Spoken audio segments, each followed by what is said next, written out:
8:20 here on your Sunday morning. Another movement that is raising awareness for those unhoused is a global effort that Covenant House leads. Yeah, to stand in solidarity with those who don't have a warm bed to rest in. The nonprofit will be spending one night outside. And to talk about the effort, we have Meagan Dunn, the CEO of Covenant House, Michigan. Thank you for joining us. Thank you for having us today. This is quite the endeavor. It is. This is our 11th annual sleep out, and as you mentioned, it's about standing in solidarity with the thousands of young people across Metro Detroit that are unhoused or experiencing homelessness. So is it anybody can come and kind of spend the night outside with you to kind of experience and understand what this is like? That's exactly right. So registration is still open. I should also note that it's a fundraiser to support our programs and our mission so that we can continue to do this work.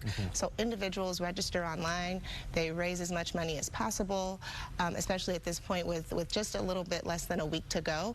And we have a beautiful night of programming led by young people that have lived experience. So we're actually learning throughout the night on how did they get there and what are some of the most common misperceptions of homelessness. It must be so illuminating to hear from folks firsthand. When you talk to people who are participating and getting a sense and experiencing it themselves, what are they walking away with?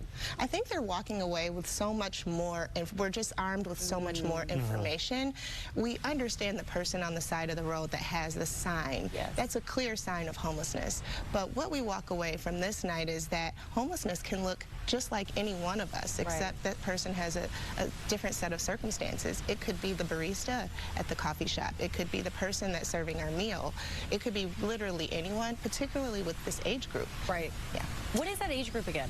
We work with 18 to 24-year-olds. Okay, so very vulnerable, young. A very vulnerable group, and we really step in to act as their advocates. So at Covenant House, not only are we putting them on their journey towards independence, but we're also addressing the myriad of challenges that they may have, from severe mental health challenges to teaching them life skills, things that we have learned from, when we were their age or much younger, but how to get their license or state ID, how to budget, how to grocery shop. So we're really supplementing all of that so that when they do get their own place, they're able to live independently, right? They can do it, and our goal is to ensure that they don't return back to homelessness. So we want to give them everything they need. Those that have gone through this and spent the night outside with you before, what are some of the takeaways they have when they get up the next morning and kind of talk to you before they leave? The next morning is so interesting because most people don't sleep because, this isn't like a camp out night. So we are in a box, we are on the Covenant House campus,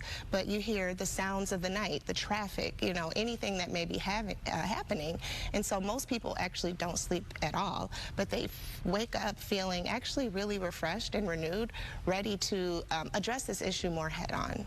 What would you say to, because, I've seen events like this, and I've also read, think pieces on events like this. What would you say to someone who might think this is voyeuristic, or it doesn't really give you a snapshot of what it's really like? What would you say to them? I would welcome them to do it. So again, we're not camping out. We don't have bonfires or anything like that. We really, truly are bringing the bare minimum. We are sleeping, in that box outside for the night, and there's nothing like the experience. So we're not waking up the next day saying that, hey, we get it, we know what it's like to be homeless, because we still have our privilege to get in our own bed the next day.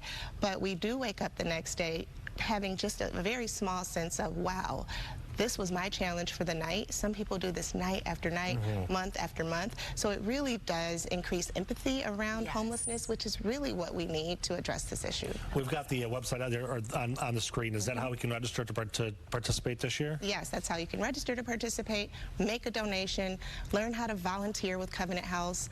So much information on the website. And we just had the segment earlier about the documentary. You guys are involved in that too. We'll be involved in the documentary. So we're really excited to be able to partner again to help educate folks around this critical issue.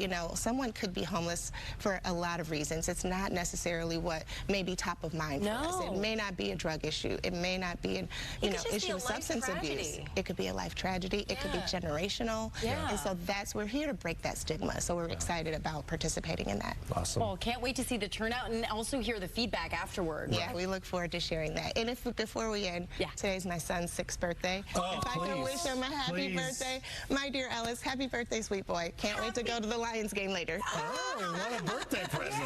Yes. Well, thank you, Meagan, and happy birthday, Ellis. We'll get a Lions win for you, buddy. That's right. That's right. Thank you.